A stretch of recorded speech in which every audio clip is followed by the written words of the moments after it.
Welcome to Sayers and Secrets. A young woman vanishes without a sound from a stately apartment overlooking Riverside Drive. Her coat is still on the rack, her tea is still warm, but she's simply gone. A broken clasp on a balcony railing, a forgotten theater ticket, and a neighbor who insists they heard nothing at all hint at a far more calculated departure than anyone will admit. But was it escape or abduction? Have you ever sensed something off in an otherwise perfect room? Tell us in the comments, and if you're drawn to mysteries where silence hides the loudest truths, subscribe to follow every twist. Bolt the door, check the windows, and step into the mystery. Chapter 1. A Visitor in Mourning. Archie Goodwin here, and the days started the way they usually do in the brownstone. Fritz in the kitchen turning butter into art. Nero Wolfe barricaded in the plant rooms with his orchids, and me at my desk trying to look busy enough that he wouldn't assign me something tedious like cataloguing case notes. It was a grey Tuesday, the sort of morning that makes New York look like it got dipped in dishwater. Around 10, the bell rang. We get all sorts at the brownstone: clients, delivery boys, the occasional crank who thinks Wolfe has the key to Atlantis. But the woman on the stoop wasn't your garden variety drop-in. She was tall, wrapped in a black coat that looked tailored in Paris, not Macy's, with gloves clutched like she was holding back tremors. Dark veil over her face.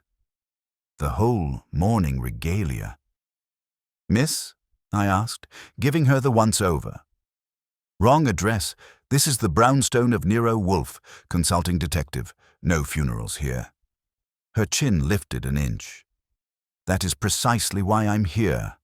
I must speak with Mr. Wolfe. Immediately." The tone had that mix of desperation and entitlement that means a long day for me. But I let her in, because 1, Wolfe pays me to, and 2, I'm not entirely immune to a damsel in distress. She perched on the red leather chair in the office like a raven waiting for the storm. I went to the plant rooms, buzzed the intercom. "You've got a client, boss." The reply came, flat and inevitable. "I am occupied." "She's in black from head to toe," I said. "Veil, gloves, the works. If you don't come down, the neighborhood may think we're running an undertaker's sideline." 5 minutes later, Wolfe waddled in, muttering about orchids and impertinence, lowered himself behind his desk, and arranged his bulk like a monarch who'd been rudely woken from a nap. The woman lifted her veil, pale, sharp features, eyes red-rimmed but steady. "Mr. Wolfe, my name is Evelyn Roche. My brother, Henry, has disappeared. I believe he has been murdered." That last word filled the room like smoke. Wolfe frowned. "Fie. If you believe him dead, madam, why come to me? I'm not the police." She clasped her gloves, tighter. "Because the police think he ran away. They say he was seen leaving his home on Riverside Drive late Saturday night, carrying a small case. They think he abandoned us, but Henry would never abandon me. Not like that." I leaned in. "Saturday night? How long has he been gone?" 4 days. Her voice cracked, then steadied. 4 endless days. I'm all he has in the world, and he said he had found something, a discovery that would change our lives. That very evening he vanished. I whistled softly. "You tell this to the cops?" She nodded, lips tight. "Yes." They smiled politely and suggested he may have been fleeing debts, but he was not in debt. He was careful, always careful. Something happened to him, something dark. Wolfe steepled his fingers. "Madame, people vanish for many reasons. To pursue affairs, escape obligations, change their fortunes. That is common. Murder is not common." Her eyes blazed. "You think I'm a hysterical woman, but Henry sent me a message, 1 line, before he disappeared." She pulled a slip of paper from her purse and slid it across the desk. I picked it up. The handwriting was neat, urgent. It read, "Meet me tonight. Riverside shadows hide everything. Cryptic, I said. Sounds like the start of a dime novel. Or, she whispered, a warning. Wolfe grunted, scanning the note without touching it. Where precisely was he last seen? In his study at the house on Riverside Drive. At midnight, the maid heard the door shut. By morning, he was gone. And his discovery? She shook her head. He refused to say, only that it concerned the family estate. A legacy. He was nervous. He spoke of shadows in the past. Wolfe sighed. Madam, I dislike vanishing men. They are invariably tedious. And legacies. Pfui. They summon the worst in humanity. Greed, envy, violence. You bring me an unpleasant cocktail, I cut in. Boss, if she's right, this could be foul play. At least a fat fee. And I don't mean fat in the Wolfe sense. Wolfe shot me a look, but turned back to Evelyn Roche. Very well. I will consider it. Leave the note. Archie will visit the house this afternoon, examine the study, and question the maid. If there is substance, I shall proceed. If not, I shall terminate. Her relief was sharp, almost physical. She stood, clutching his hand before he could retreat. Thank you. Please, find my brother. When she left, the office felt colder. Wolfe sipped his beer, eyes closed. I said, Well, what do you think? I think, Wolfe said, that the disappearance of Henry Roche is either an elaborate farce or a murder clothed in shadows. In either case, it disturbs me. Why? I asked. Because, Wolfe murmured. The note does not speak of departure. It speaks of concealment. Shadows do not lead away. They swallow. That was Wolfe's way of saying we were for it. And me? I was already calculating how much shoe leather I'd burn combing Riverside Drive. But before I could crack, the phone rang. I picked it up. A male voice hissed on the line, Stay away from Riverside, or you'll vanish too. Chapter 2. The House on Riverside. If you've never been to Riverside Drive, picture a stretch of New York that likes to pretend it's Paris. Big stone townhouses, iron balconies that no one ever sits on, and an air of old money, keep moving. It's the kind of neighborhood where people still expect the milkman to tip his hat. By mid-afternoon, I was at the Roche residence, a brownstone with more ivy than sense. Evelyn had phoned ahead, so the door opened before I had a chance to push the bell. The maid, thin as a fishing rod and nervous as a mouse at a cat show, led me inside. This way, Mr. Goodwin. Miss Roche said you were expected. The hall smelled faintly of polish and lilacs. Heavy carpets, somber portraits glaring down at me like I'd just insulted the revolution. I followed her to the study, the last place Henry Roche had been seen alive, if you bought Evelyn's version of things. The study was as neat as a funeral parlor. Shelves lined with law books, a mahogany desk that looked like it hadn't been disturbed since McKinley's presidency, and a pair of French doors that opened to a balcony overlooking the river. I gave the place a slow walk. Wolfe likes details, and I like not being chewed out later. Desk drawers, locked. Papers, stacked, untouched. A pipe rack with one missing pipe. Carpet with faint marks as if a chair had been dragged back recently, and on the balcony, a smear of ash. Not from the maid's dusting. This was fresh, ground down by a shoe. The maid hovered, wringing her hands. It's been dreadful, sir. Police came, poked, and left. They say Mr. Roche left of his own accord, but he didn't. He wouldn't. He was... She stopped herself. He was what? I asked. Her lips thinned. He was cautious, careful with money, careful with everything. He wouldn't have run off. I studied her for a second. Your name? Rose. All right, Rose. Tell me this. Did you see anyone visit Mr. Roche that evening? She hesitated. There was a caller, around 10. A man.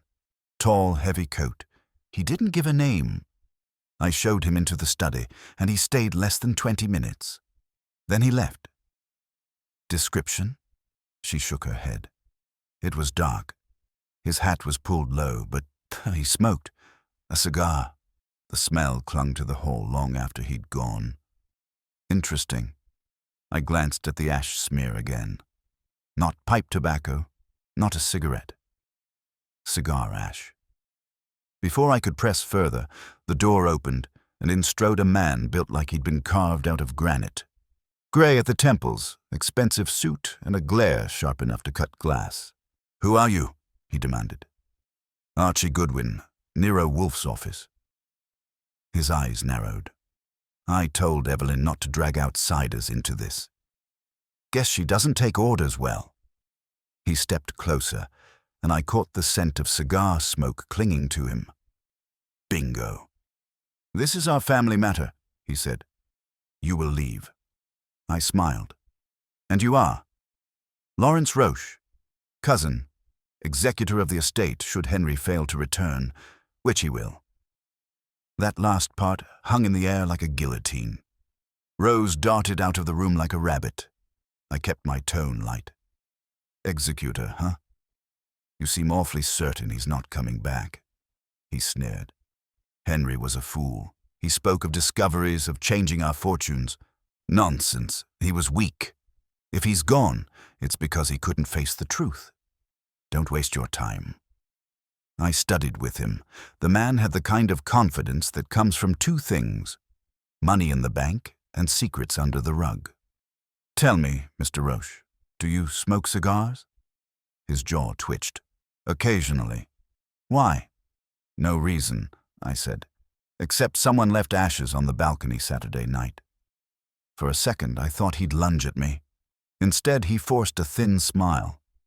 "Careful, Mr. Goodwin. Curiosity is not always healthy." With that, he swept out, leaving the room colder than when he entered. I muttered a few choice words under my breath, then turned my attention back to the desk. If Henry Roche had discovered something worth killing over, maybe he'd have left a trail. The locked drawers were a problem. I don't carry burglary tools, but a paperclip can work wonders. 2 minutes later, I had them open. Inside, ledgers. Old, neat, dull enough to cure insomnia. But one caught my eye. A newer book, hidden under the others. Pages filled with figures, dates, transactions. Property transfers, all signed by Henry. I slipped it into my coat. Wolfe would enjoy a late-night snack of cooked books. As I closed the drawer, a shadow fell across the balcony. I spun. Someone outside, moving quickly. By the time I got the doors open, the balcony was empty, except for the faint smell of cigar smoke wafting away on the breeze. Whoever it was, they'd been listening. I left home with more questions than answers. Evelyn met me in the hall, eyes searching. "Did you find anything?" "Maybe. You've got a cousin with a temper and a fondness for cigars, and your brother was into something financial, big enough to hide." She paled. "Lawrence, he's always resented Henry. He believes the estate should be his." "Yeah, well, resentment plus opportunity equals motive." Outside, the sun was setting. Riverside Drive glowed gold, shadows stretching long. As I headed for the car, I spotted a man across the street. Hat pulled low, collar up, watching me. When I stared back, he melted into the crowd. When I reached the brownstone, Wolfe was in his chair, orchids behind him like a Greek chorus. He eyed me as if I'd brought him spoiled milk. "Well?" he asked. I dropped the ledger on his desk. "Your missing man was playing with property transfers, and his cousin Lawrence doesn't like him much. Also, someone tailed me." Wolfe opened the book, flipped a few pages, and grunted. Intriguing. Henry Roche was not fleeing. He was digging, and when a man digs in the past, he often unearths more than he intends. I leaned against the desk. "You're saying this is about more than family bickering?" Wolfe's eyes glinted. "Yes, this ledger is the first stone in a cairn of deceit, and I think the next stone will fall heavily." As if on cue, the phone rang. I picked it up. Evelyn's voice, shrill with terror. "Mr. Goodwin, please come quickly. Lawrence has just collapsed. He's dead." Chapter 3. Death on the Carpet. If I had a nickel for every time a client screamed over the phone, I'd have enough to retire somewhere warm. But when Evelyn Roach's voice sliced through the receiver, shrill as a fire alarm, I knew this wasn't the type you brush off with a "call the police." So I was back in the car, wheels humming up Riverside Drive before Wolfe could even grunt disapproval. If he wanted to sit home with orchids and beer, fine. Someone had to handle the dirty work. The Roche house looked different this time. Lights blazing, front door wide, voices overlapping in a panicked chorus. Inside, I found Evelyn pale and shaking in the hall, hands knotted in her skirts. He's in the study. Lawrence, he just collapsed. Let's have a look." The study hadn't lost its neat funeral parlor look, but now it had an extra decoration. Lawrence Roche sprawled on the carpet like a toppled statue. Eyes wide, face twisted. No struggle, no blood. Just a man who'd been alive an hour ago and was now decidedly not. I bent down. His skin had that waxy pallor I've seen too often. A glass on the desk held the dregs of something amber. Brandy, most likely. My nose told me it wasn't pure. A faint, bitter tang clung to the rim. "Poison," I muttered. Evelyn hovered in the doorway, trembling. He was shouting at me. "About you. He said bringing you here was a mistake." Then he poured himself a drink, and moments later he fell. Her voice cracked. "Oh, God." I got up, brushed my knees. "Where's Rose?" She went for the doctor." "Good, because the cops are next. You realize this is going to blow the roof off your nice, quiet family drama." Her eyes filled. "I didn't kill him, Mr. Goodwin." "Don't tell me. Tell Inspector Kramer." And speaking of the devil, 5 minutes later, he was at the door. Not because of clairvoyance, but because Evelyn had already phoned the police before she called me. When you're a woman alone with a corpse, you cover your bases. Kramer barreled into the study like a bull in a china shop, Lieutenant Rowcliffe at his heels, looking smug. I'd bet money he'd enjoy sticking me with the blame if he could. Kramer scowled down at the body. "Goodwin, every time I see you, somebody's dead. You got a hobby you want to confess?" "Not guilty, Inspector. I got here after he fell. Evelyn says he poured himself a drink, swallowed, and dropped. I checked the glass.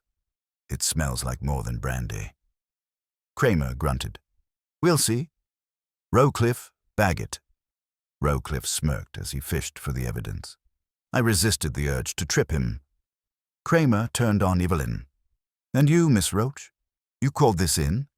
She nodded. "Yes. Lawrence was angry. He accused me of lying. Then he just—" Kramer grunted again. "Convenient. He's the executor of the estate, isn't he?" Her lips trembled. "Yes, but I cut in. "Inspector, you might want to check who else was around. Lawrence wasn't alone all day. The maid saw the caller Saturday night. Heavy coat, cigars. Smell familiar?" Kramer shot me a look sharp enough to cut steel. "I don't need your help. You tell Wolfe he's not to meddle. And if you're smart, Goodwin, you'll stay out of my way." "Sure, Inspector.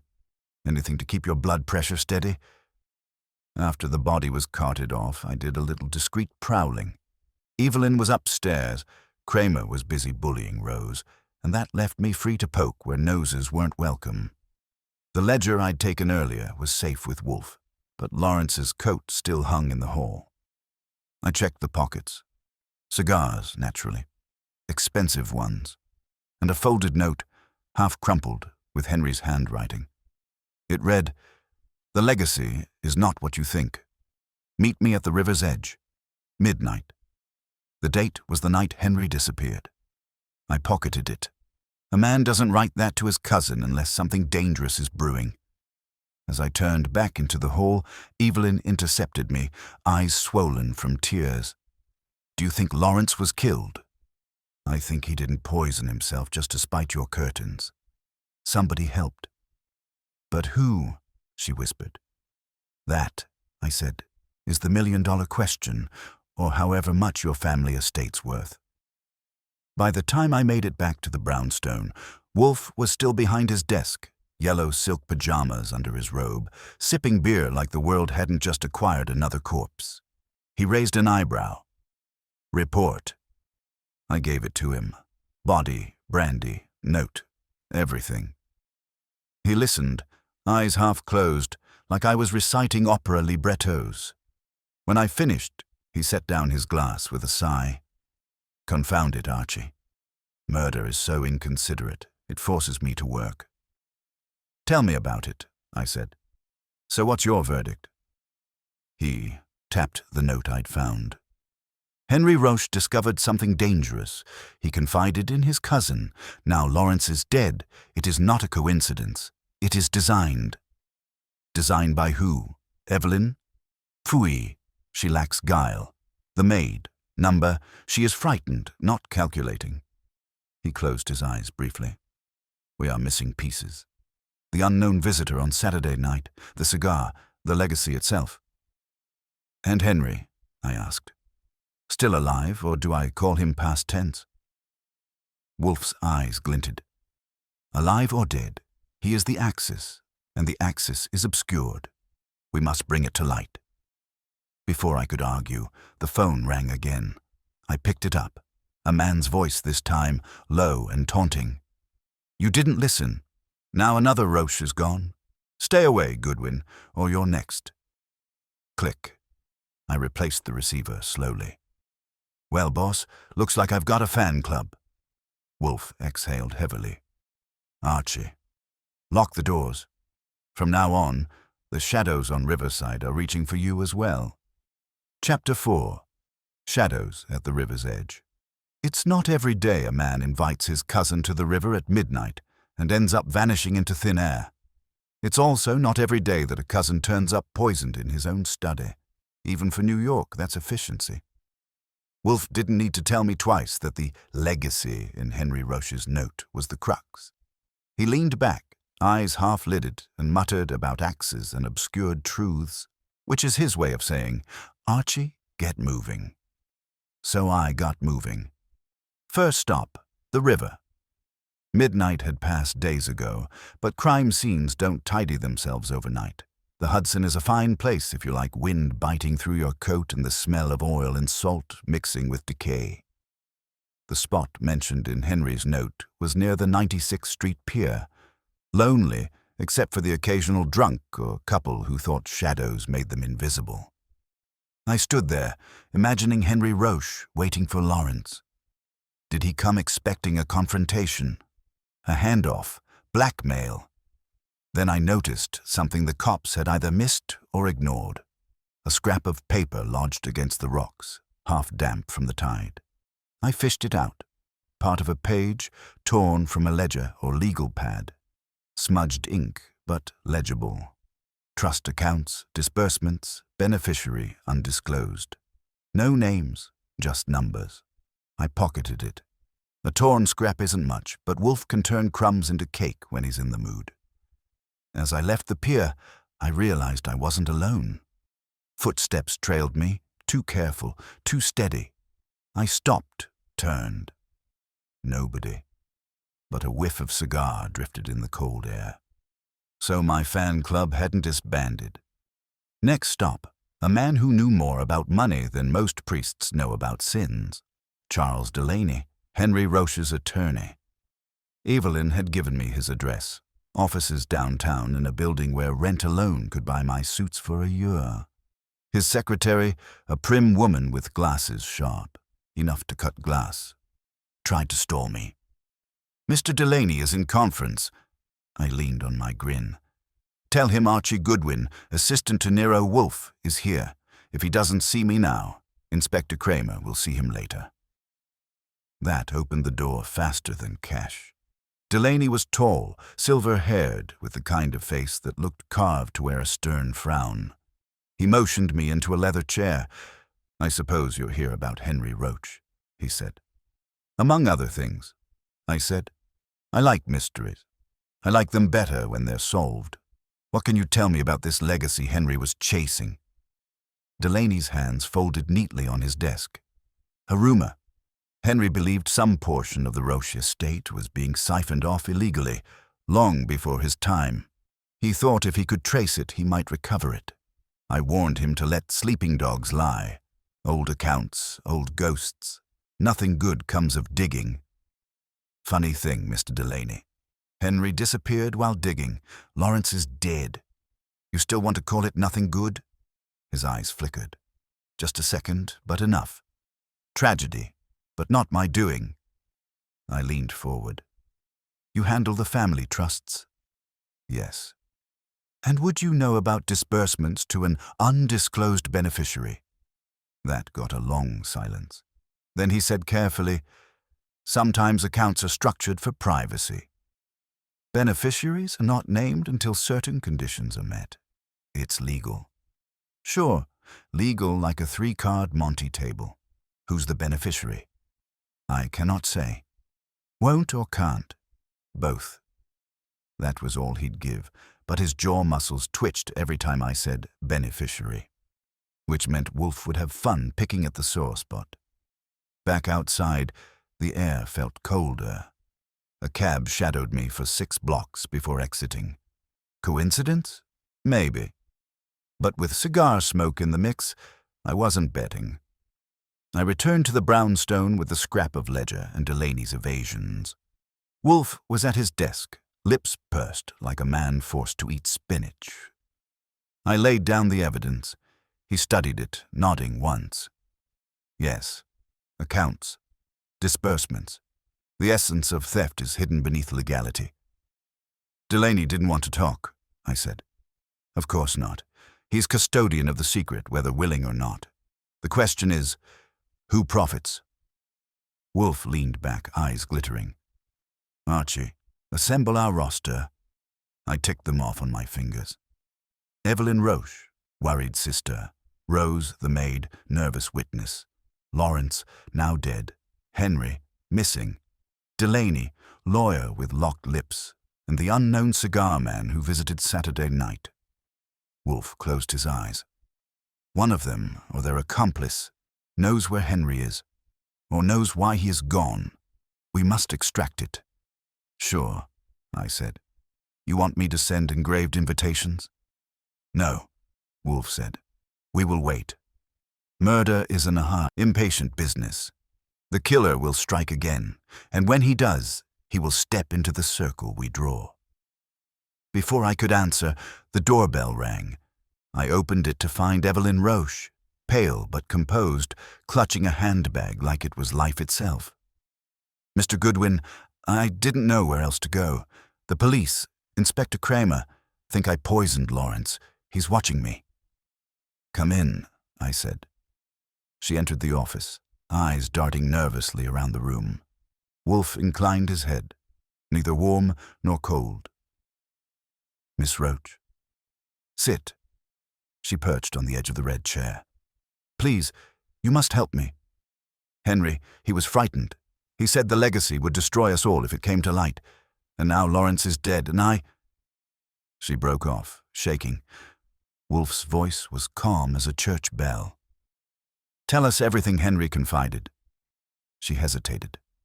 Only that he discovered papers.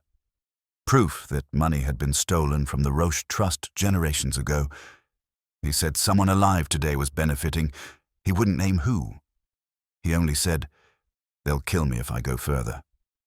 Wolfe's eyes half closed, and now he is gone. Yes. Her hands twisted in her lap. Do you believe he's still alive? Wolfe regarded her for a long moment.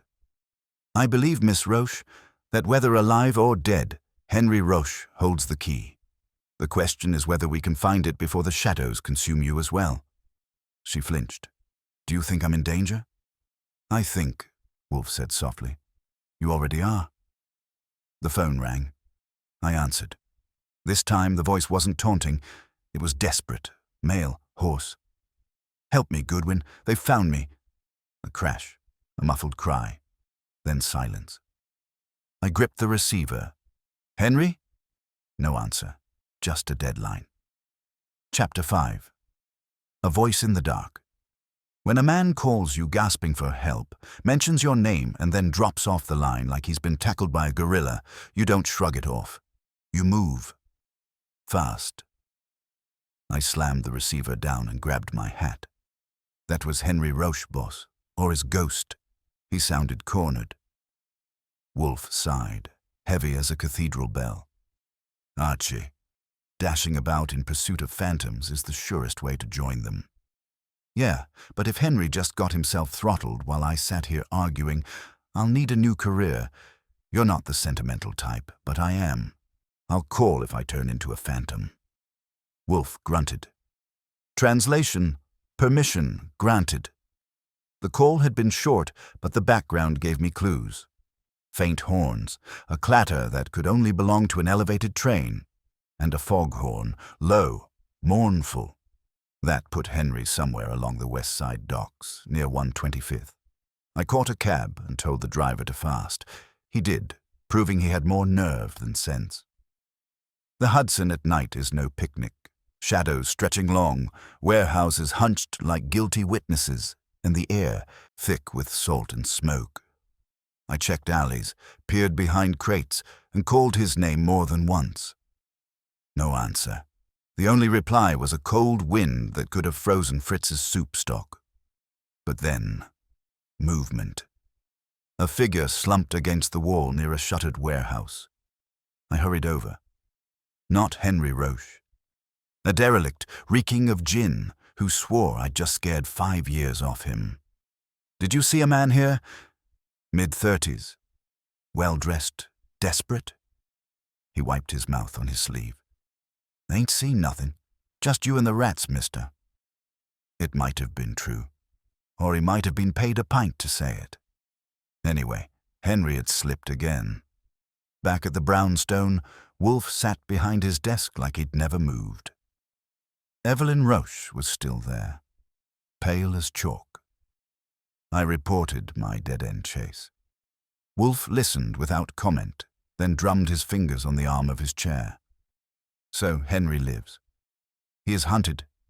He flees, he telephones you, and then vanishes once more. It is almost theatrical. Evelyn leaned forward, trembling. If he's alive, we must find him. He's the only one who can clear me. Inspector Kramer, he suspects me terribly. Wolfe closed his eyes. Kramer suspects you because you are convenient. He is no fool, but he is impatient. Murderers are seldom convenient.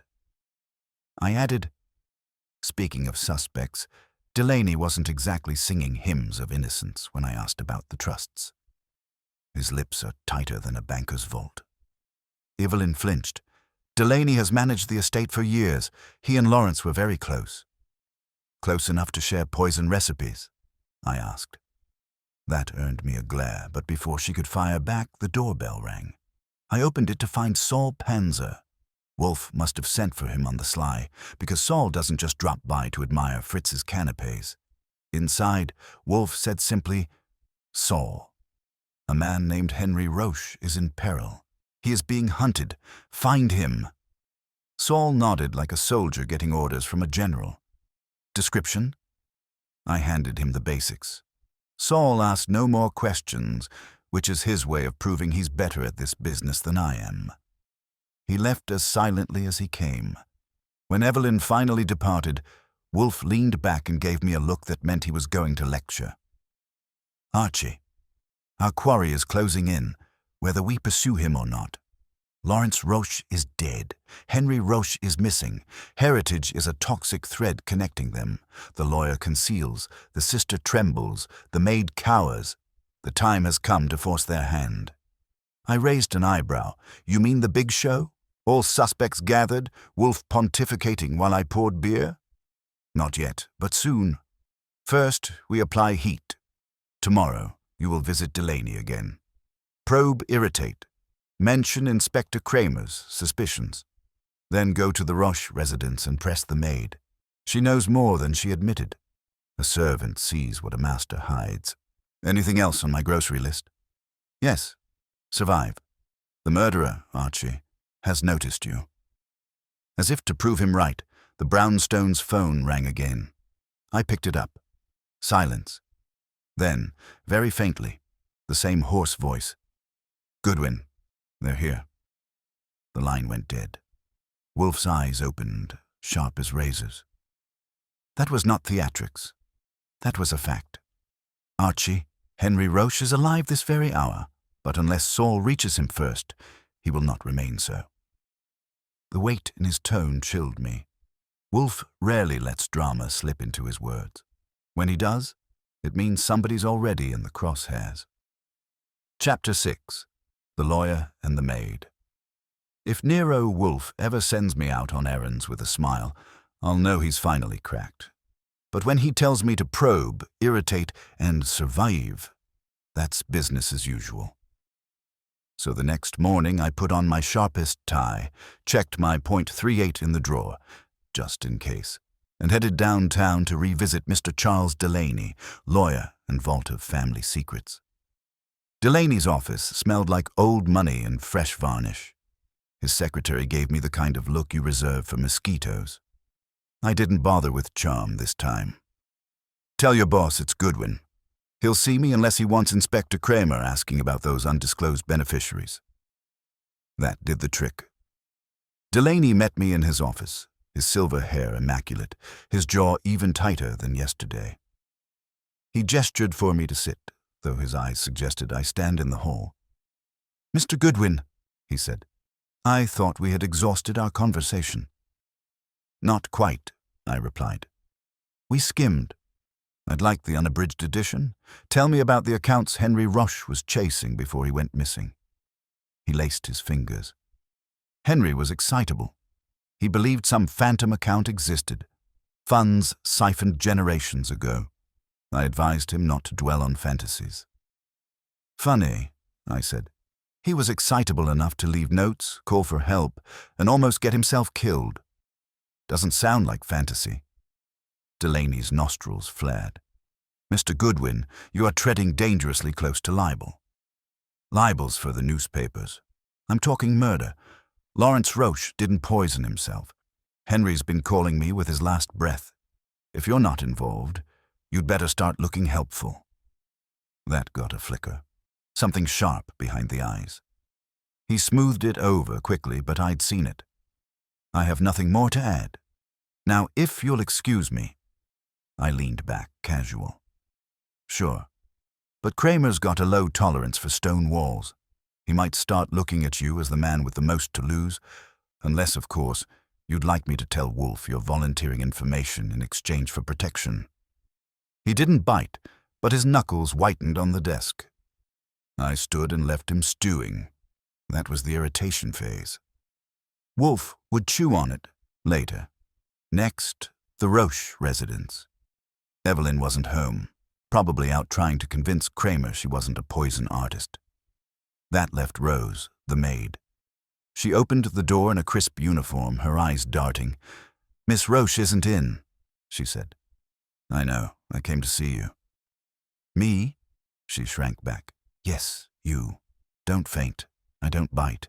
But I do ask questions, and I already know you're holding back. So let's cut the suspense. Saturday night, you said you heard voices in the study before Lawrence died. What exactly did you hear?" She hesitated, wringing her hands. "It was just voices. I couldn't make out words." "Try again. This time imagine Wolfe staring at you from behind his orchids. Believe me, lying to me is easier than lying to him." Her lips trembled. I heard Mr. Lawrence and another man. They were arguing. Mr. Lawrence said, 'You've gone too far.' The other voice, deep, rough, said, 'You won't stop me.'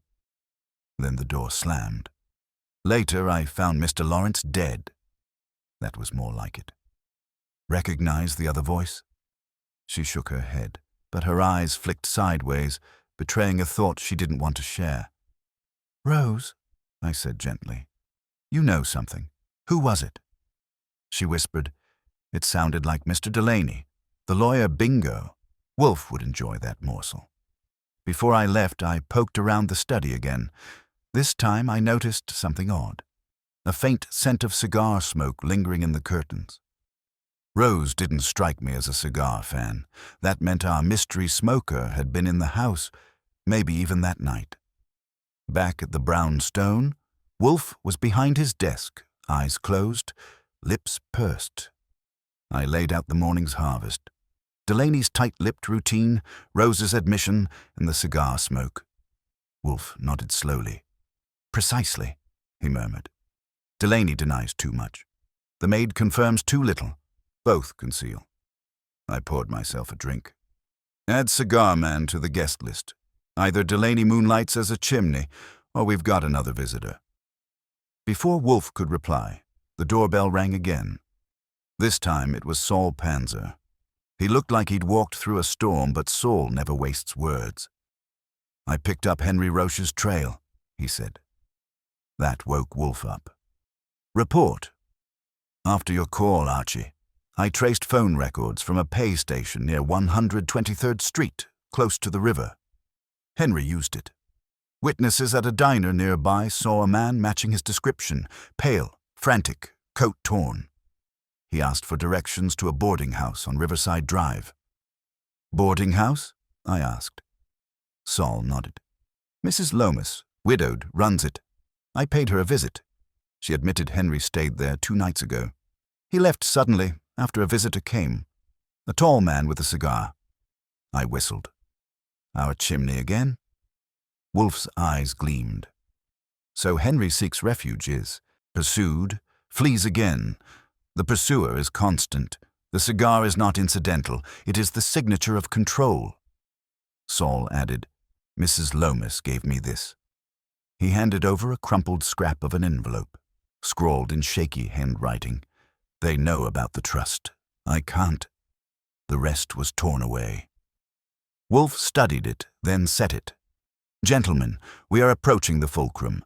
Delaney denies, the maid fears, and Henry flees. The legacy is poison indeed, and our adversary grows desperate." I asked, "So what's next? Do we turn Kramer loose on Delaney?" "No," Wolfe said. "Kramer is useful when the net is ready. Not before. First, we tighten the cordon. Saul, continue your hunt. Archie, tomorrow you will escort Evelyn Roche here again. The time has come to assemble our circle." I raised an eyebrow. "Already?" "Yes," Wolfe said softly. "Because the murderer is no longer content with shadows. He will strike again. We must strike first." As if on cue, the phone rang. I grabbed it. A voice, low, urgent, spoke 3 words before the line cut. "Too late, Goodwin." Chapter 7. Threads in the Net. If there's one thing you can say about working for Nero, Wolfe, it's that no day is ever dull. Unless it's a day Wolfe insists on keeping dull, in which case he locks himself upstairs with his orchids and leaves me to rot. But now we are past that phase. Henry Roche's frantic calls, Evelyn Roche's trembling visits, Delaney's evasions, the maid's whispered confession, Saul Panzer's trail of a boarding house and a cigar-chomping shadow. Yeah, the dull days were gone. When Wolfe says, "Archie, fetch the lady," it's less gallantry and more an order from on high. So I fetched Evelyn Roche again, this time with enough coaxing to make her think I was offering tea instead of another interrogation. She arrived at the brownstone pale as skim milk, clutching a handbag like it contained her last breath. "Miss Roche," Wolfe said from his throne, "we are progressing." Progress, however, is insufficient. I require the full tapestry. "Tell me again, with clarity, what precisely was Henry's discovery?" She faltered. "He believed our father had hidden funds, a legacy meant for us both. But the records were missing." "Missing," Wolfe echoed. "Delaney denied them. The maid heard him quarreling, and your brother scrawled a dying note about the trust. Do you suppose, Miss Roche, that all these threads point to the same spool?" She blinked rapidly, too nervous to respond. Wolfe turned to me. "Archie, remind Miss Roche of what men do for money." I leaned on the desk. "They lie, cheat, gamble, betray, kill, Pick your poison, literally in this case. Evelyn shivered. But Mr. Delaney, he's so proper. Proper is not proof, Wolfe retorted. A murderer may wear the finest waistcoat. In fact, he often does.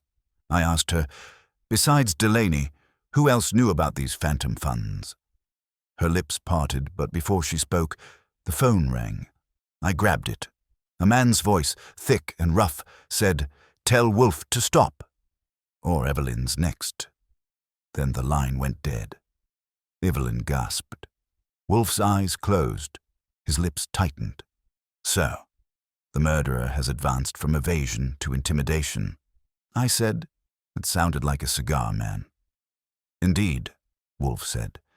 He is reckless enough to threaten aloud, which means he fears we are closing in.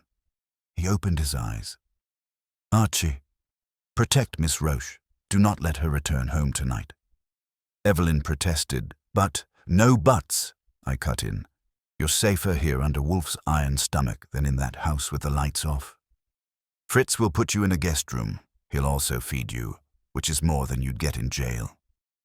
That settled it. After she went upstairs, Wolfe leaned back, fingers steepled. Our adversary errs. He believes threats will deter me. Instead, they sharpen my appetite. Archie, you will find Saul. Tell him to expand the hunt. Our quarry will attempt again to silence Henry Roche. He must be found before his voice is silenced forever. I left the brownstone, my mind chewing over the voice on the phone. Threatening Evelyn was a bold move. Maybe too bold. If Cigar Man wasn't Delaney, who was he? Someone with access to both Roche siblings and the estate files. Someone with a taste for intimidation and tobacco. Saul and I met at a diner on 10th Avenue. He was sipping coffee, looking like he hadn't slept since Coolidge was president. Any luck? I asked. Saul shook his head. No, Henry. But I picked up a word on our cigar man. He's been seen around the docks, named Victor Kells. Former dock boss, muscle for hire. Smokes cheap Havana imitations. Reputation, mean, careful, loyal to whoever pays him most. That fits nicely. So Delaney hires him to shut Henry up? Maybe, Saul said. But maybe not. Kells isn't loyal without reason. Someone else could be holding the leash. I took that back to Wolfe. He listened, eyes closed as if he could smell Kells's smoke from across the Hudson. A thug, then. A hand, not a brain. But a hand can strangle as surely as a mind can scheme. Archie, tomorrow you will call Kells. But cautiously. Cautious is my middle name, I said. No, Wolfe said. Impatience is your middle name. Control it. That evening, Evelyn came down for dinner, and Fritz served something with duck that made her eyes widen despite the circumstances. For a moment she looked human again, not just terrified prey. Wolfe didn't speak much, but he observed her like a specimen. After dessert, he told her, "Your brother's life is the tether. If it snaps, you too may fall." That did wonders for her nerves. She excused herself early. When she was gone, Wolfe turned to me. Archie, we are nearly at the point. Delaney conceals, Kells intimidates, Henry flees, Evelyn quivers. Tomorrow we press further. Kramer will be summoned when the trap is ready. Until then, vigilance. I said, Boss, Henry's already used up 9 lives. If Kells gets to him before Saul does, we're out of threads. Wolfe's gaze hardened. Then Saul must succeed, or we fail, and I do not tolerate failure. He closed his eyes, signaling the end of the conversation. I paced the office, restless. The case was tightening like a rope, and we were in the middle. If Henry Roche were still alive, the noose around him would be pulling tighter. If he wasn't, then Wolfe's entire strategy might unravel. The phone rang again around midnight. I snatched it up, ready for another death threat. Instead, a woman's voice, breathless, whispered, I saw him. Henry. Tonight, on Riverside Drive. He's... A scream cut off. The line went dead. I stood frozen, the receiver hot in my hand. Wolfe opened his eyes slowly. "Well?" he asked. I said, "We've got another player, or another victim," and Henry Roche's shadow just got darker. Chapter 8. The Man with the Cigar. When a woman screams into a telephone line and vanishes mid-sentence, you don't need Wolfe's grey matter to know it's trouble. But Wolfe, being Wolfe, didn't bolt from his chair or grab a trench coat. He just said, "Archie, find Saul." Then find Kells. So at 9 sharp the next morning, I was heading down to the docks with Saul Panzer at my side. If anyone could sniff out a thug in the labyrinth of warehouses and taverns, it was Saul. He worked quietly, like a bloodhound in a rainstorm. Victor Kells wasn't hard to locate. He liked attention. At the Pier 27 Tavern, the bartender nodded toward the back when I asked. "Tall fella, cheap cigars, mean eyes. He's there." Kells was easy to spot. 6'2", broad shoulders, jaw like a shovel, puffing on a cigar that smelled like a tire fire. He looked at me with the lazy confidence of a man who'd thrown more punches than he'd received. "You Goodwin?" he asked, voice like gravel. "Depends. You Kells?" He smirked. "Yeah, the lawyer said you'd come sniffing." So Delaney was in play after all. I sat across from him, ignoring the smoke he blew in my face. "Where's Henry Roche?" I asked. Kells grinned. "Why should I tell you? Because if you don't, Wolfe will. And when Wolfe does, it won't be pleasant. You think you're tough, but Wolfe doesn't use fists. He uses facts. And when he's done, you'll be in a cell eating beans off tin." Kells chuckled. "Cute. But Roche, he's not my problem anymore." That snagged me. "Meaning?" "Meaning he slipped the leash. Thought he was clever, hiding in a boarding house. But the boss..." He cut himself off, chewing his cigar. I leaned in. "The boss being Delaney." He barked a laugh. "I don't name names, but let's say Henry's got no friends left. If he's still breathing, it won't be long." Saul, silent until then, spoke. "Where is he, Kells?" Kells tapped ash into an empty glass. "Last I saw Riverside Drive, near the old freight yard. But you won't find him. He's smoking." I slipped out of my chair, but before I could move, Kells grabbed my wrist. His grip was iron. "Tell Wolfe something for me," he growled. "Back off, or the girl pays."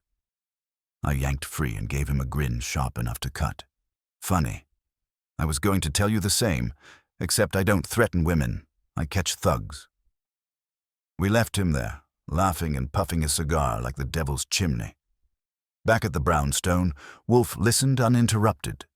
When I finished, he muttered, "Imbecile." "Which one? Him or me?" "Both. You for provoking him for confessing his role. He is not merely a thug. He is a leash, Archie, held by the hand of one who fears exposure." "Delaney?" I asked. "Possibly, or another with means and motive." Wolfe frowned. "But Kells's arrogance suggests confidence in protection. That protection must be shattered." I said, "What about the woman who called last night?" She saw Henry. If she screamed, odds are she's dead now. Wolfe shook his head. "Not yet.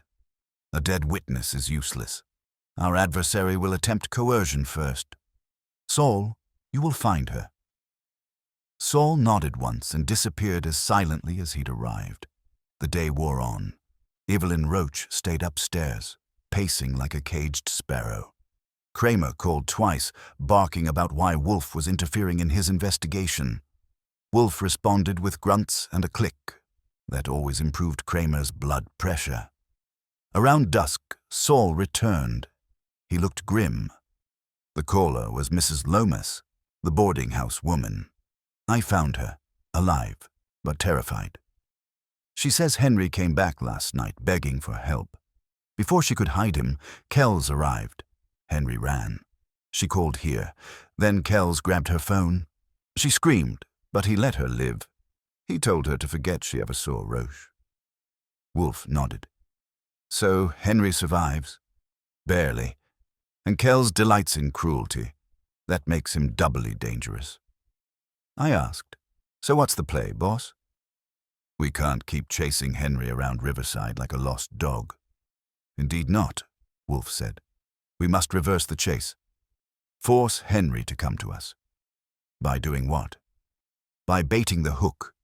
Announce to Delaney and Kells that we already possess Henry's confession. Then watch who lunges. I grinned. Now you're speaking my language. The hook was set the next morning. I visited Delaney's office again, strolling in like I owned the place. He looked up from his desk with the enthusiasm of a man seeing his dentist. Just drop by, I said. Though you'd like to know, Wolfe already has Henry Roche's confession. Signed and sealed. He'll be revealing it soon. Color drained from Delaney's face.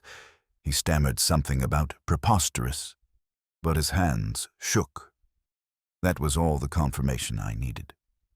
Meanwhile, Saul shadowed Kells.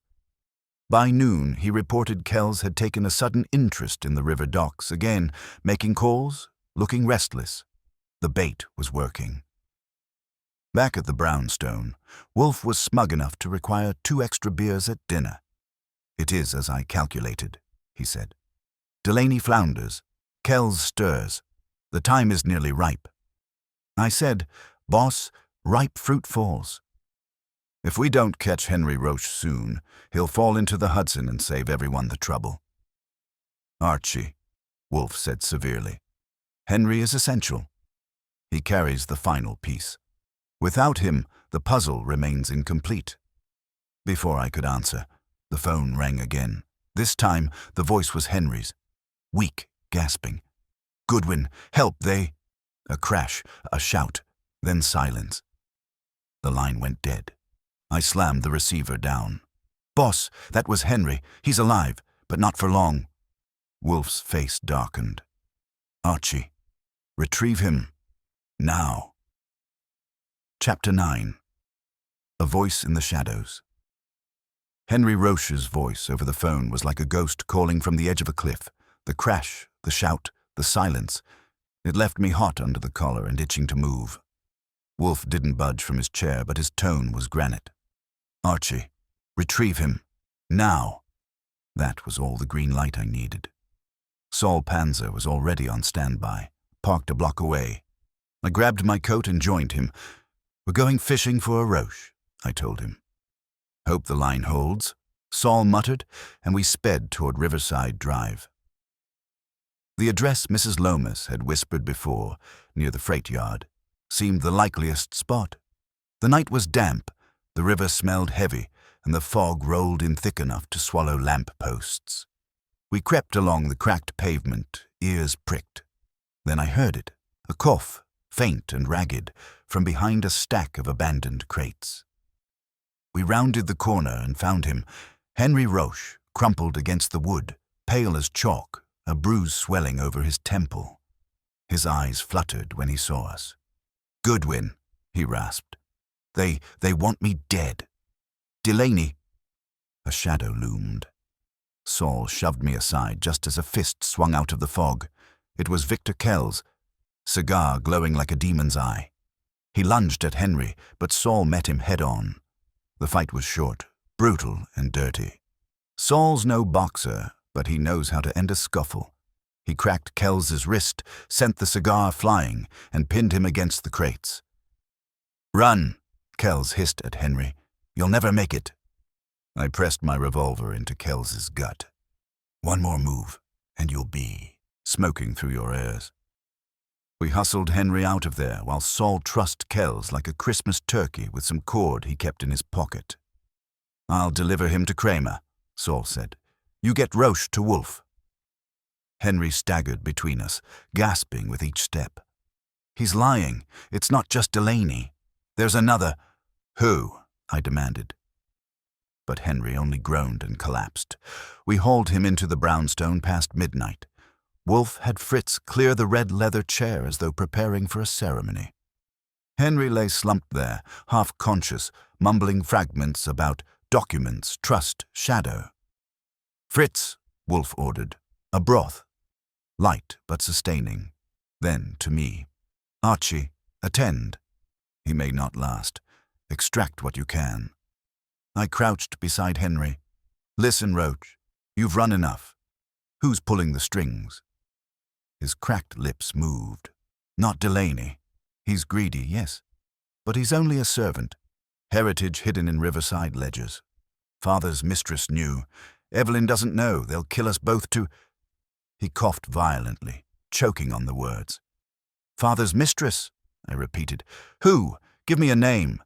But his head lolled back. Fritz returned with broth, but Wolfe waved it away.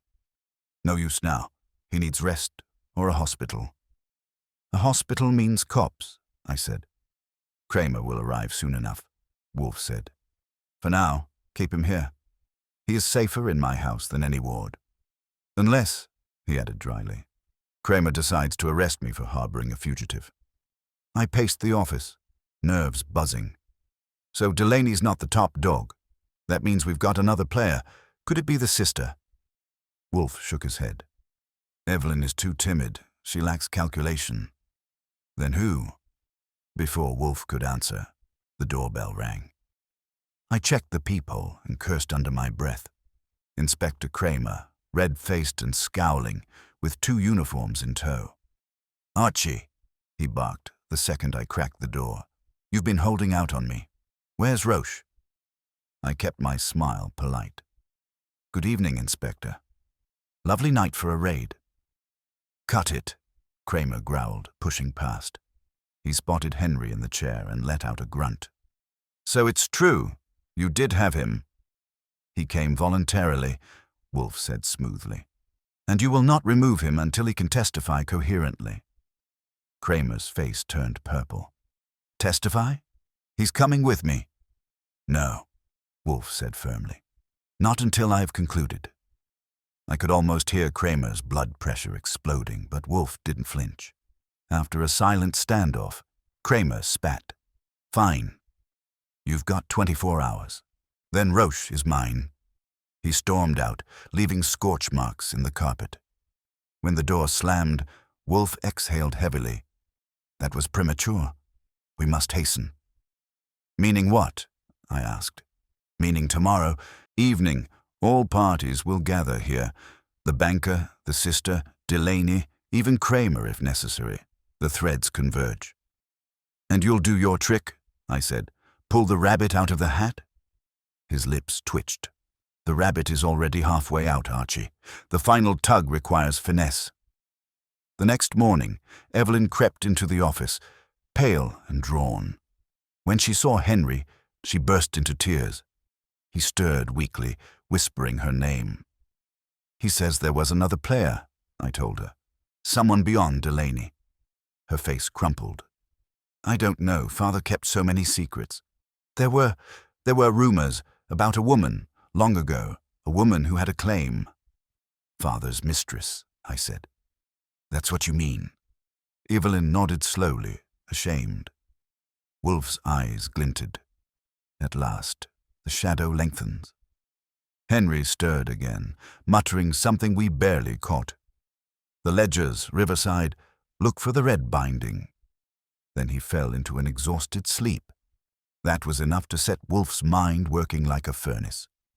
He dictated 3 notes, for Delaney, for Evelyn, and for Inspector Kramer, summoning them to the brownstone at 8 sharp. I raised an eyebrow. "And if they don't come?" "They will," Wolfe said. "Fear will compel them. Fear and greed."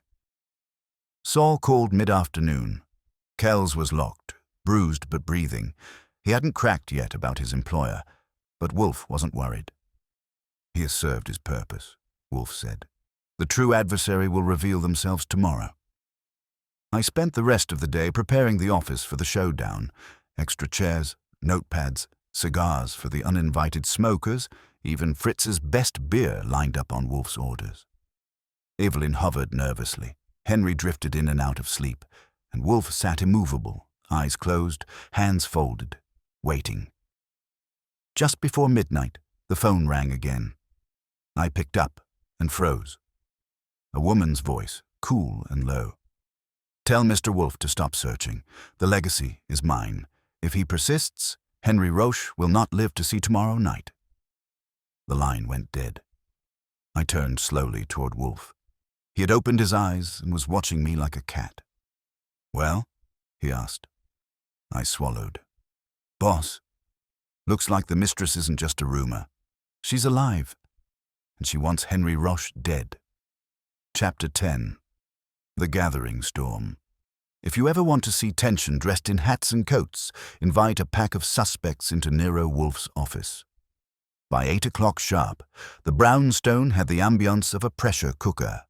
I was half expecting steam to whistle out of Wolfe's globe lamp. First through the door was Evelyn Roche. She clung to Henry's arm as though she were the only thing anchoring him to life. Henry, pale and shaky, looked like he'd been fished out of the Hudson, but he insisted on being present. Wolfe grunted his approval. He never minded. A weakened witness, if it meant a confession, would rattle louder. Then came Delaney, the banker, wearing a suit crisp enough to cut glass and a smile stretched tighter than a drum. He carried his briefcase like it was a shield. His eyes darted toward Henry and then away, as though looking too long would burn him. Inspector Kramer barged in next, with his usual bouquet of cigars and suspicion. He shot Wolfe a glare that could have peeled wallpaper. "You've got 24 hours, remember? So make it good, Wolfe. I'm sick of this dance." "Then sit," Wolfe said, gesturing at a chair as if Kramer were an obedient dog, "and curb your impatience." By 8:15, the last guest arrived. She was unexpected, and she made the room tilt. A tall woman in her early 60s, dressed in black silk, her hair silver but immaculate, and her gaze sharper than any knife in Fritz's kitchen. She entered as though she owned the air we breathed. "Mrs. Marjorie Lane," she announced, voice clear and steady. "I assume you've heard of me." The name hit like a brick in a plate-glass window. Evelyn gasped, Henry stiffened, and Delaney nearly dropped his briefcase. Even Kramer blinked. Wolfe only lifted one brow. "Indeed. Roche Senior's mistress. Your shadow has lingered long enough. Sit." She did, with the grace of a queen descending to tolerate peasants. I filed her under dangerous until proven otherwise. The room settled into silence, broken only by Henry's ragged breathing and the faint tick of the clock. Wolfe finally opened his eyes, placed both hands on his chair arms, and began. "Ladies and gentlemen," he said, "the disappearance at Riverside Drive was not merely a vanishing act. It was the predictable outcome of avarice, deceit, and cowardice. Henry Roche fled not from the law, but from hands reaching out to silence him. Those hands belong to one among you." Delaney sputtered. "This is absurd. You can't—" "Shut up," Kramer barked. Wolfe continued as though neither had spoken. "Let us dispose of trifles. Mr. Delaney, you handled the Roche accounts. You enriched yourself, yes, but you did not orchestrate Henry's disappearance. You lacked foresight and nerve. You are a parasite, but not a spider." Delaney's face turned crimson, but he said nothing. Wolfe turned his gaze to Evelyn. "Miss Roche, your timidity absolves you. You hid nothing, for you lacked the wit to conceal. You are guilty only of fear." She shrank in her chair, eyes glistening. Then Wolfe's gaze landed on Marjorie Lane. "And you, madam, you claim the legacy. Indeed, you threatened me by telephone, warning that Henry must not survive. You stand at the heart of this." Gasps all around. Even Kramer leaned forward, cigar forgotten. Mrs. Lane did not flinch. "Yes, I threatened, but I do not apologize.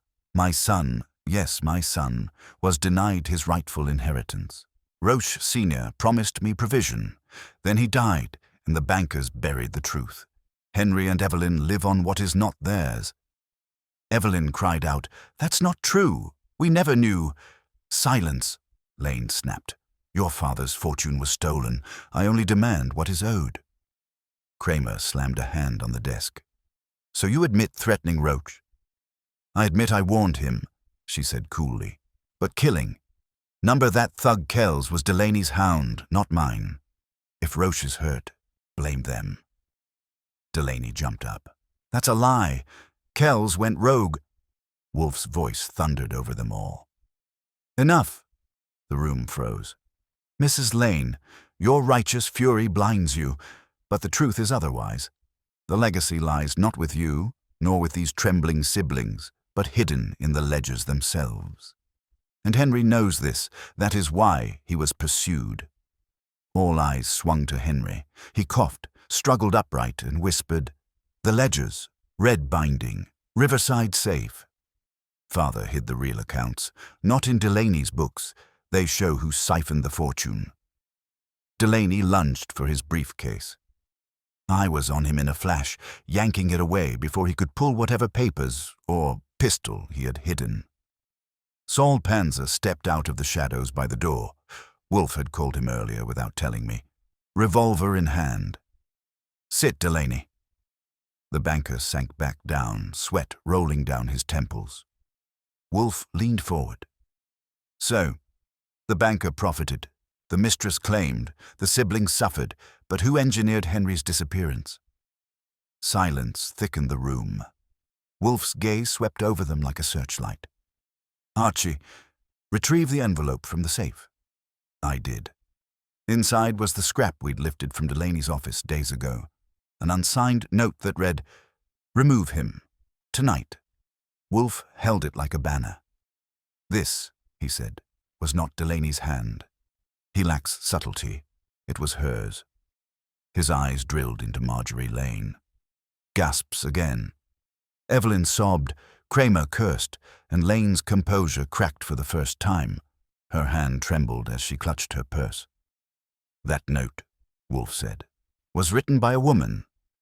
Slant, flourish, ink. And you, Mrs. Lane, had motive enough to silence Henry. He threatened your claim. You did not wield the fist, but you ordered the blow. Victor Kells was your instrument. Delaney merely skimmed crumbs while you sought the loaf." Her lips parted, then closed. The silence was an admission. Kramer surged up. "That's it. You're under arrest, Mrs. Lane." But Wolfe raised a hand. "Not yet, Inspector. There remains the final piece. Mrs. Lane's son. He too has a stake, and if I am correct, he is nearer than you think." The door creaked. All heads turned. A man stood there, mid-30s, tall, dark-haired, his eyes mirror of Marjorie Lane's. He had slipped in unnoticed. "Mother," he said softly. The room exploded into chaos. Chapter 11. Blood and Shadows. The man in the doorway didn't flinch under the collective glare.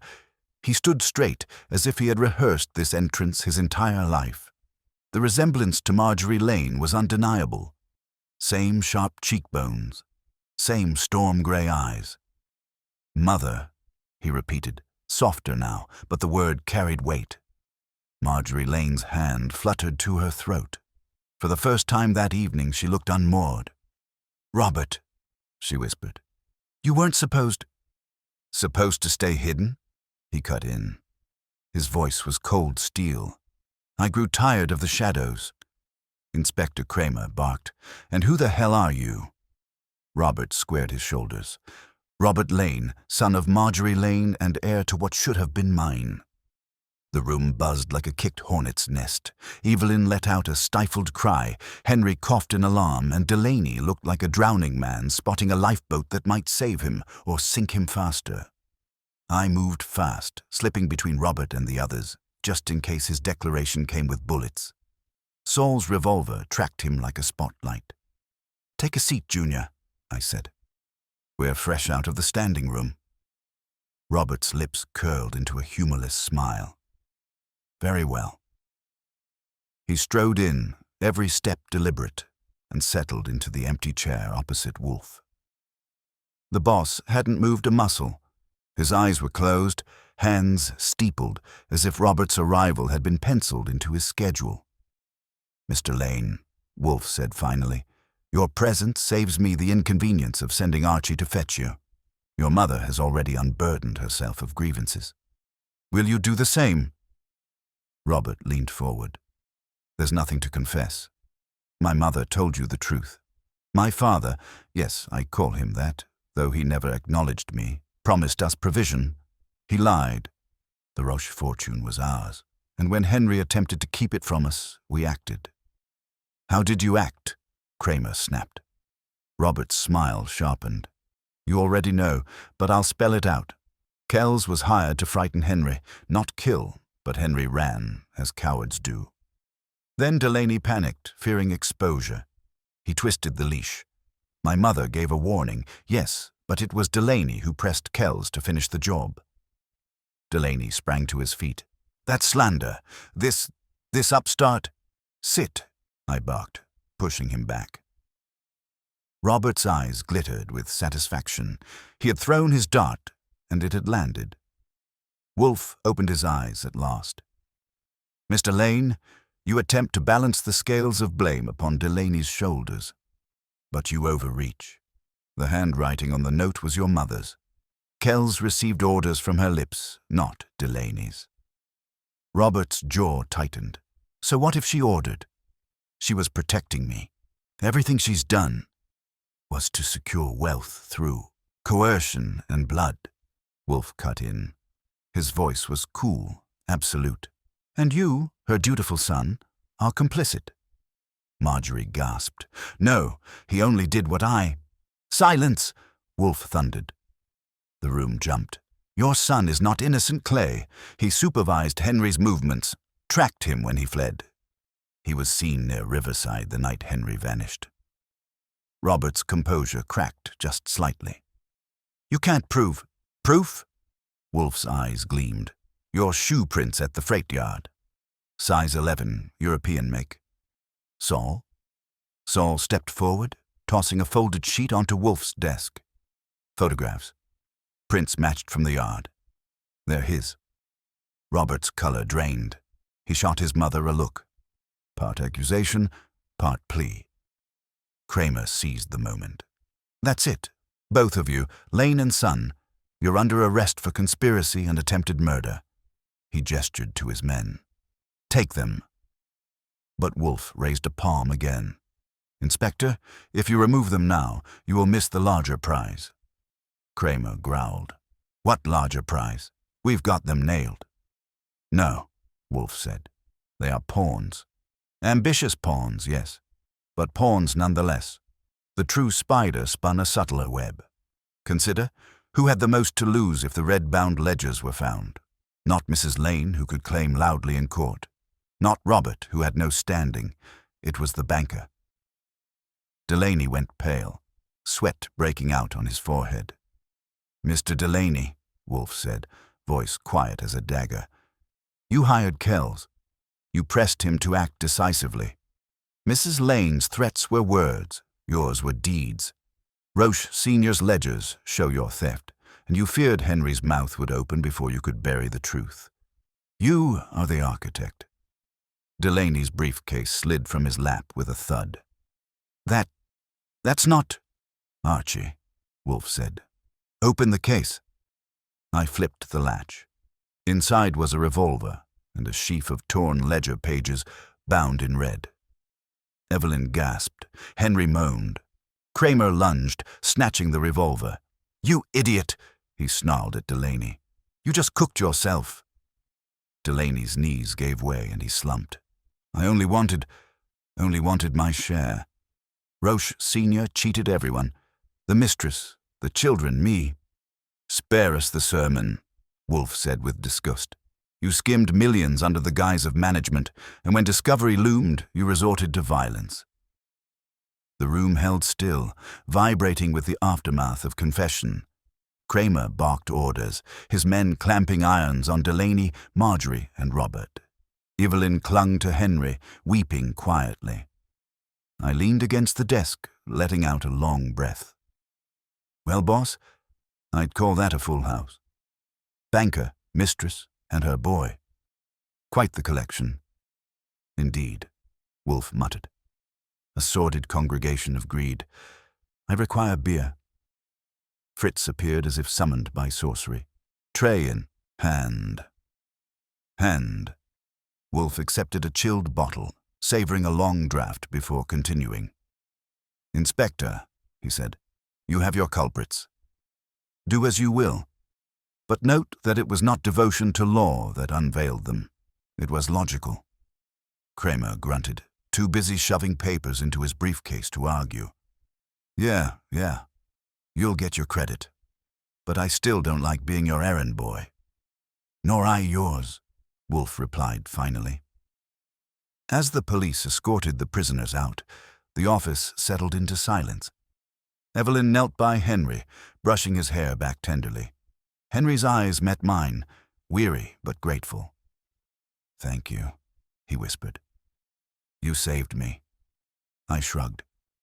Give the credit to Wolfe. I just chase shadows and crack wise. Wolfe closed his eyes again as though retreating back into his orchid greenhouse without moving an inch. Archie, he murmured, see them out. Tomorrow, perhaps, we shall speak of justice. Tonight, I require peace. But peace was too much to ask, because as I walked Evelyn and Henry toward the door, a scrap of paper fluttered from Henry's coat pocket. I bent to pick it up, and my blood ran cold. It was another note. Same handwriting as the first, same flourish. Remove him tonight, and it was dated yesterday. My gaze shot to Henry. He looked stricken, caught like a deer in headlights. Evelyn gasped, covering her mouth. Behind me, Wolfe's voice was low and terrible. Archie, bring it here. The storm, it seemed, had not passed. Chapter 12. The Final Gambit. The note lay on Wolfe's desk like a coiled snake. Its slanted script, the same hand that had penned the earlier threats, glared up at us with venom. Remove him. Tonight. And the date? Yesterday, which meant someone had still been plotting Henry Roche's disappearance even after Delaney, Marjorie, and Robert had begun tightening their nets. The room, still half emptied of suspects and police, froze again. Evelyn clutched Henry's arm, but Henry's face was ashen. He stammered, That's not mine. I don't know how. Spare us, Wolfe rumbled. His eyes, heavy-lidded but burning, pinned Henry like a pinned butterfly. Your coat, your pocket, you carried it. Explain. I swear. Henry's voice cracked. I didn't write it. Someone slipped it. Kramer, still lingering by the door, gave a barking laugh. Here we go. Another liar in the parade. Maybe Roche isn't a victim after all. Maybe he's the whole rotten core. Evelyn cried. No. He's been hunted. Terrified. He wouldn't. Wolfe cut her off with a raised hand. Silence? His gaze didn't leave Henry. You're not clever enough to conceal your panic, sir. You speak truth mixed with lies, and the mixture offends me. I cleared my throat. Boss, let's not string him up too quickly. Could have been planted, sure. Kells had hands in plenty of pockets. Archie, Wolfe said, do not infantilize him. Observe his manner. The tremor in the hands, not merely of fear, but of guilt, the glance at Evelyn, desperate for her endorsement. This is not innocence. Henry's face twisted. What was I supposed to do? He burst out. I was cornered. Delaney had men everywhere. Kells followed me like a shadow. They said they'd ruin me, kill me. I had no choice but to play along. Play along how? I asked, voice sharp. Henry sagged. I passed them the information, where I'd be, who might help me. The first note, yes, I carried it. I thought maybe if I showed them cooperation, they'd let me live. Then this one, he pointed at the paper, hand trembling, slipped to me. They wanted to lure me. But I couldn't. I kept it hidden. Evelyn gasped. Henry, Kramer growled. So he was there. Just another snake trying to shed skin. But Wolfe, instead of thundering, grew still. His lids drooped lower, like a cat feigning sleep. Henry, your cowardice disgusts me, but cowardice is not criminality, yet your concealment, that is another matter. Henry tried to rise, but I pushed him back into his chair. Sit tight, pal. You're not cleared yet.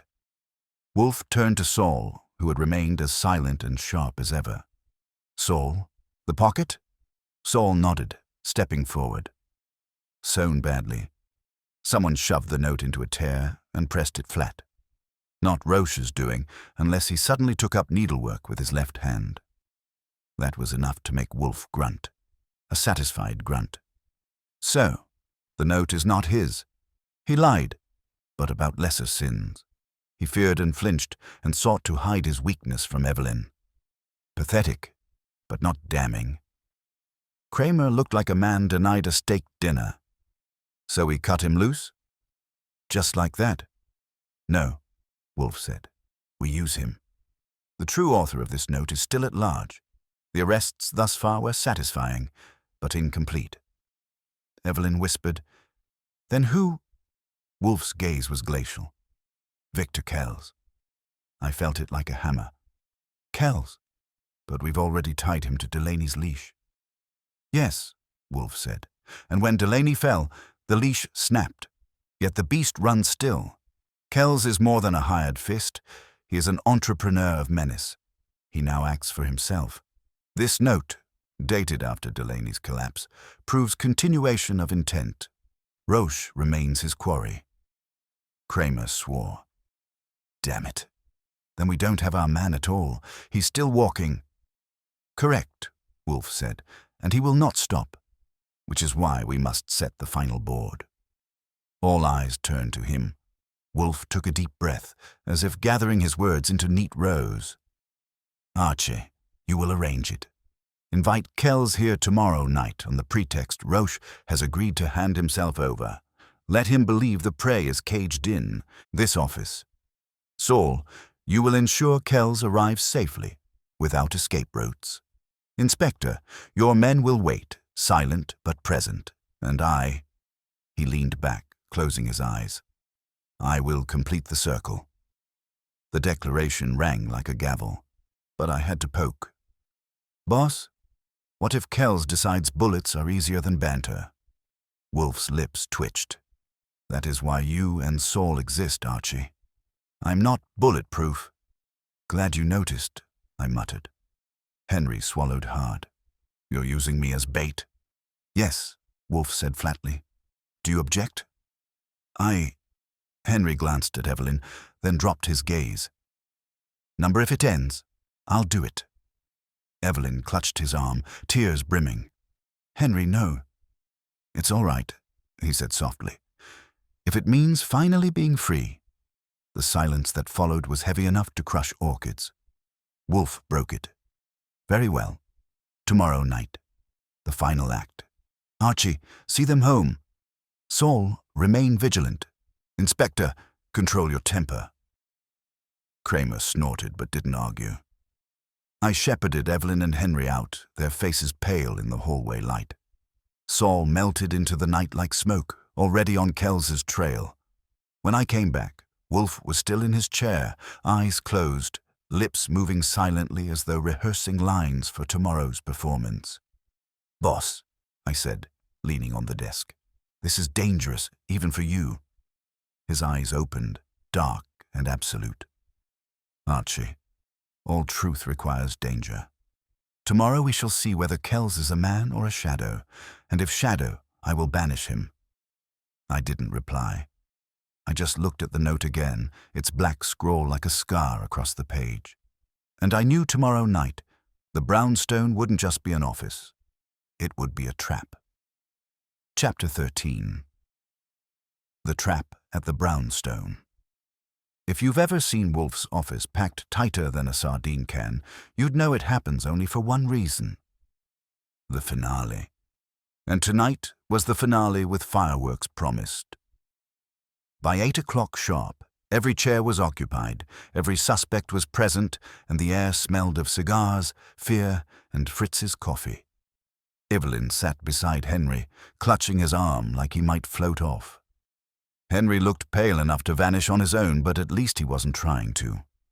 Delaney, the banker, was back under police guard, glaring like a wolf that had been shown its reflection.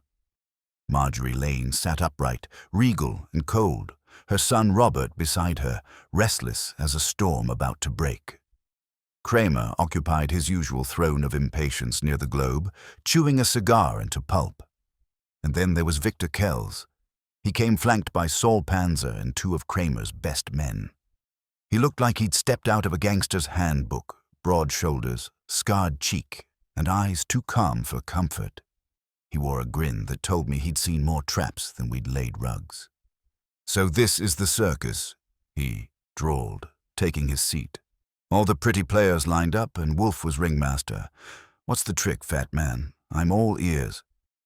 "Your ears," Wolfe said, voice low and steady, "will be of little use.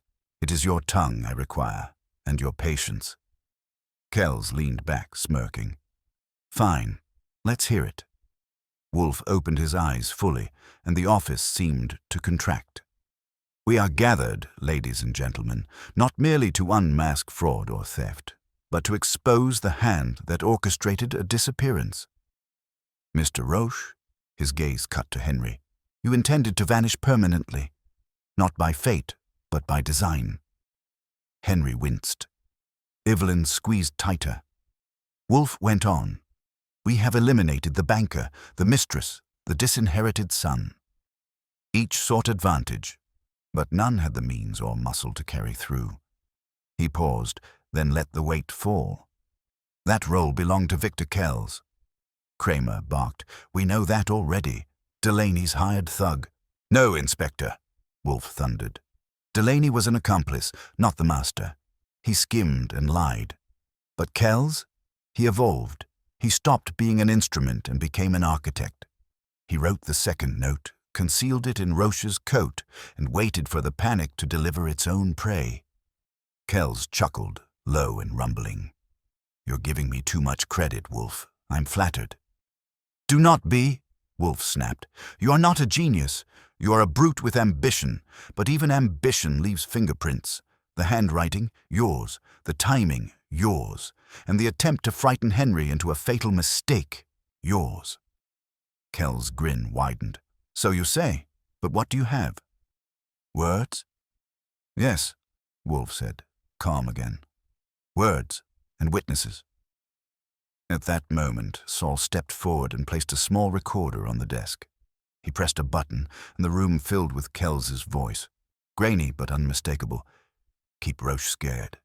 If he bolts, we pick him up. The fat man won't see it coming." The color drained from Kells's face before he could stop it. For the first time, the grin faltered. Kramer surged up.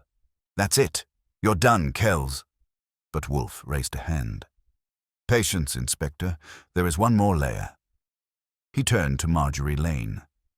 "Madame, you imagined yourself a queen-maker, but you were merely a pawn. Kells used you, your threats, your bitterness, as cover for his design. He fed you promises, let you rant, and all the while pursued the legacy himself. Did you know?" Her lips parted, then pressed shut. She looked at Kells with hatred. Robert, beside her, sprang up. "You bastard! You told us—" "Sit down," Kramer barked, hauling him back. Wolfe continued, unshaken. "Kells saw the accounts, the ledgers, the hidden funds Roche Sr. concealed. With Delaney disgraced, Mrs. Lane silenced, and Henry frightened into exile. Who would have stood between him and the auntie's fortune? No one. He planned to erase the heirs and claim it himself, through shadow accounts and silent partners." The silence in the room was absolute. Finally, Kells's grin returned, but thinner, darker. "You're clever, Wolfe." But it was too late. The money's already gone. You can't stop what's already moved. "Ah," Wolfe said softly. "But you err. The ledgers, retrieved this morning from the Riverside safe, show transfers halted midstream. Your fortune remains ink and paper, and now evidence." Kells lunged up, fury breaking his calm, but Saul's revolver was out faster than his temper. "Don't," Saul said flatly. Kramer moved in, 2 men flanking. "Victor Kells, you're under arrest for conspiracy, fraud, and attempted murder. You'll be lucky if it stops there." Kells spat, but the fight was gone. He let them cuff him, though his eyes promised violence, yet unpaid.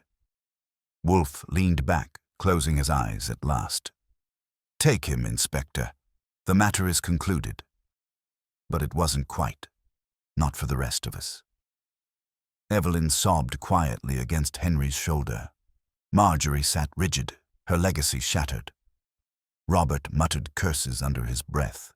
Delaney sagged, knowing he'd be trading silk suits for prison stripes. I broke the silence with my best Archie charm. "Well, boss, you did it again." Turned the brownstone into a courtroom and handed the jury their verdict. "Want me to fetch champagne or just beer?" "Neither," Wolfe said without opening his eyes. "Bring brandy. My throat is parched." That broke the tension, just enough for me to exhale. Fritz appeared as if summoned, with the decanter already on a tray. Kramer grumbled as he hauled Kells toward the door. "One of these days, Wolfe, I'll nail you for obstruction. Until then, hell, fine job." Wolfe gave no answer, only lifted his glass when it was poured. The office emptied, suspects led away, police filing out. Saul slipped into the night with his usual quiet efficiency. When the last door closed, it was just Wolfe and me again. The orchids upstairs were silent. The city outside went about its racket. Inside, victory sat in the air like heavy perfume. I leaned against the desk, watching him sip brandy. "You know, one of these days, your little gatherings are going to end with bullets instead of confessions." He opened one eye. "That is why you stand, Archie. And why do I sit?" I couldn't argue with that. But as I glanced at the empty chairs, the ghosts of suspects past still lingering, I knew this case wasn't over. Not really. Tomorrow would bring headlines, trials, excuses, and more lies. But tonight, in the brownstone, the trap had been sprung. And Wolfe, immovable, immobile, and inexorable, had once again turned shadows into truth. Chapter 14. Aftermath in the brownstone. The brownstone has seen its share of odd mornings, but the one after Kells's arrest ranked near the top. The newspaper boys had worked overtime. Every headline screamed about the banker's betrayal and gangster mastermind snared in sleuth's trap. Wolfe, naturally, ignored them. He sat in his chair with the Times folded precisely, reading only the book review section. Fritz had made eggs with mushrooms. Wolfe ate in silence, as if nothing had happened the night before. No trap, no handcuffs, no guns almost drawn. Just another Thursday morning, business as usual. I, on the other hand, had been fielding phone calls since 8. Kramer wanted transcripts, journalists wanted quotes, and one particularly shrill society columnist wanted to know if Wolfe planned to start a career in theatrical unmaskings. I politely told her she could interview me. By 10 o'clock, the brownstone settled. The orchids upstairs soaked up their morning mist. Fritz fussed with the pantry, and Wolfe reclined with his coffee. I finally dropped into the red leather chair, rubbing the kink out of my neck. "Well, boss," I said, "the world's singing your praises. Some folks think you're a genius, some think you're a menace, and the rest want to know what tie you were wearing when you nailed Kells." Wolfe sniffed. "Public acclaim is irrelevant. The truth stands whether or not it is applauded." "That's catchy," I said. "You should embroider it on a pillow." He ignored me, which was standard procedure. Inspector Kramer, at least, will gnash his teeth less violently. He has his culprit. Delaney will face fraud charges. Marjorie Lane will lose her fortune to restitution, and Robert will find himself exposed as petulant but not felonious. The family is broken, but justice, such as it is intact. I stretched my legs. "And Henry Roche?" Last I saw, he looked like a man who'd been wrung out and left on a clothesline. Wolfe's eyes narrowed. A coward, Archie. He survives not by strength of will, but by others' intervention. His future will be no more honorable than his past. You're a real sunshine factory, you know that? The man nearly got himself killed. And he nearly allowed himself to be killed, Wolfe said. There is a difference. I let that sit. He had a point, though I wouldn't admit it out loud. Evelyn Roche would probably spend the rest of her days propping Henry up like a weak fence post. Maybe that was her tragedy, or maybe it was her choice. The bell rang around noon. I went to the door and found Saul Panzer, looking the same as always. Neat suit, steady eyes, nothing out of place. Morning, Archie. Saul, are you here for applause? Because Wolfe doesn't do standing ovations. Saul gave the faintest smile. I came to settle accounts. Inside, Wolfe waved him toward the chair opposite. Your work was impeccable, as usual. Send your bill. Saul nodded. Kells won't see daylight for years. But one thing, he's still got partners we don't know about. Money like that doesn't move alone. Wolfe's eyes opened a fraction wider. An unpleasant truth, yet beyond our concern. The case I accepted is concluded. Understood, Saul said. He stood. Good hunting, gentlemen. And like that, he was gone, silent as always. I shook my head. You know, Saul ought to take a vacation. Tahiti, maybe. Pfui, Wolfe muttered. He would wilt in Tahiti. The afternoon passed slowly. Reporters gave up when I threatened bodily harm. Kramer sent a reluctant thank-you basket of cigars, and Evelyn sent a note of gratitude that Wolfe tossed aside without opening. By 6, the city outside was humming with rush-hour rackets. Inside the brownstone, Fritz laid the table. Roast duck, brandied pears, and a wine Wolfe described with enough French to make me dizzy. Over dinner, Wolfe finally spoke with more reflection than grumble. There is a moral, Archie. I poured myself another glass. Hit me with it. Ambition, unchecked, consumes both master and servant. Delaney thought he commanded Kells, but Kells commanded himself, and fell further for it. Roche Sr.'s legacy was poisoned long before the son inherited it. Money gathered without virtue breeds only wolves. I smirked. That sounds like a sermon. Want me to get a pulpit? Wolfe's lips twitched. If you wish, though you would only use it to stand taller. We finished dinner in companionable silence. Last week's tension eased with each bite, at each sip. By 9, Wolfe had returned to his chair, book in hand, glass of brandy at his side. I stood at the window, looking at the lights along 35th Street. The case was over. Kells was caged, the lanes were broken but alive, and the brownstone, our fortress, was once again just 4 walls and a roof full of orchids. Boss, I said finally, mind if I step out? A man deserves a beer after all this. He didn't look up. Go, but return before midnight. I will not have the house unguarded. Guarded from what? The last gunman in chains. Archie, Wolfe said, voice sharp now, do not be fatuous. Shadows remain even when lamps are lit. I sighed, grabbed my coat and headed out.